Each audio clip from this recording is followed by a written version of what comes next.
നീ ആണോ എന്റെ പോലെ തല്ലേ? അവൻ പറഞ്ഞ കേട്ടില്ല ചേട്ടാ. അവൻ പറഞ്ഞില്ല എന്താണ് തെറ്റ്? അവനെ മറ്റേ കാര്യം നോക്കിയാ പോരെ? അങ്ങനെയാണെങ്കിൽ എന്തിനാ എന്തുമാത്രം തല്ലോടാ? പപ്പ വേണ്ട. എടാ എന്റെ മകനെ തല്ല നിനക്കെന്താടാ യോഗ്യത? എടാ നിന്റെ കാര്യം ആലോചിച്ച് ആദ്യം പിടിച്ചിട്ടാണ് അപ്പ നേരത്തെ അങ്ങ് പോയത്, അറിയോ? എന്നിട്ട് അപ്പന്റെ ഒരു കടം കൂടി ഞാനാ നടക്കുന്നത്. അതുകൊണ്ട് നീ ഇപ്പൊ ജീവിക്കുന്നു.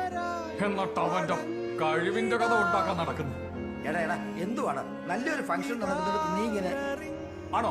പറയേണ്ട കാര്യം എവിടെ വെച്ചാണേലും ആരുടെ മുന്നിലാണേലും പറയണം. അങ്ങനെയാണെങ്കിൽ കുറച്ചു മുമ്പ് നിങ്ങൾ എന്റെ അടുത്ത് പറഞ്ഞു തന്നത്. അതുകൊണ്ട് ഇത് ഇപ്പൊ ഇവിടെ പറഞ്ഞാലേ ശരിയാത്തുള്ളൂ. നാലാളെ മുന്നിൽ വെച്ച് പറഞ്ഞാലേ ഇവനൊക്കെ നാണം കെടുള്ളൂ. എടാ ജോലി കൂലിയില്ലാതെ തെക്കോടെ തെണ്ടി നടക്കുന്ന ഇവന് വേണ്ടി വക്കാലത്ത് പറയുന്ന നിനക്ക് നാണമില്ലേ?